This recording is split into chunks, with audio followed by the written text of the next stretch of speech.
Okay, shout out guys, kasama ako si Sir Eric po. Si Sir Eric, galing po siya sa Bales at nagkita po kami ito sa lugar po ng Malolos.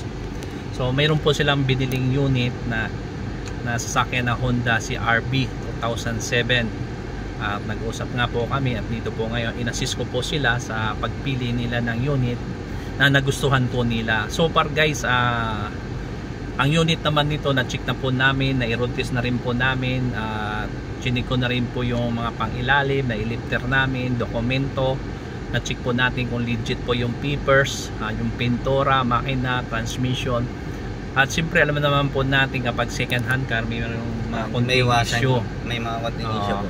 Pinaabot ko na sa kanya yung issue, willing pa rin naman niya kunin, hindi naman siya malaking issue, pero siyempre second hand alam natin po given na yon.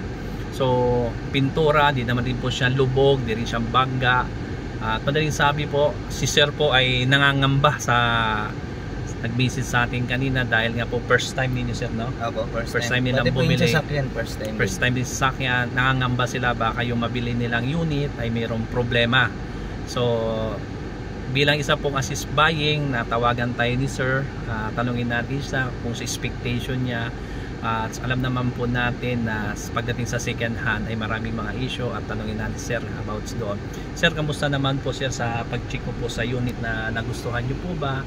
Sa assessment, sa pag-check ko po ba ng unit ng sasakyan ninyo ay nawala po ba yung pangamba, pag-alala sa pag-check ko po ng sasakyan na gustuhan? Ano po ang magiging ano po ninyo Sir sa pag-check ni Mr. Pads?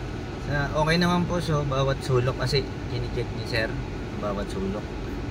Miski hanggang ilalim, pati po yung problema na siyempre second hand may problema, so binigyan niya din kami ng solution at kung okay pa bang kunin kahit may problema na gano'n. So nagsuggest naman siya na okay, pati yung kung ano yung dapat gawin. So maganda po yung gano'n, at least makakampante na yung load sa sasakyan. Thank you Sir. So pati nga pala yung papers pala nito, kung pinapacheck niya sa atin kung may alarming, may huli mayroon sa HPG, LTO, ay nag-assist din po tayo. So yun nga po hanggang po sa huli na tinulungan po natin kung magkano ang dapat niya hingin ng discount sa may-ari at sa mga paper at lahat ng document. So guys, kung may plano po kayo bumili ng second hand car, so nandiyan po ang telephone number po natin kung willing po kayo magpa-assist. Maraming Sir, maraming salamat Sir. Thank you Sir. God bless you po.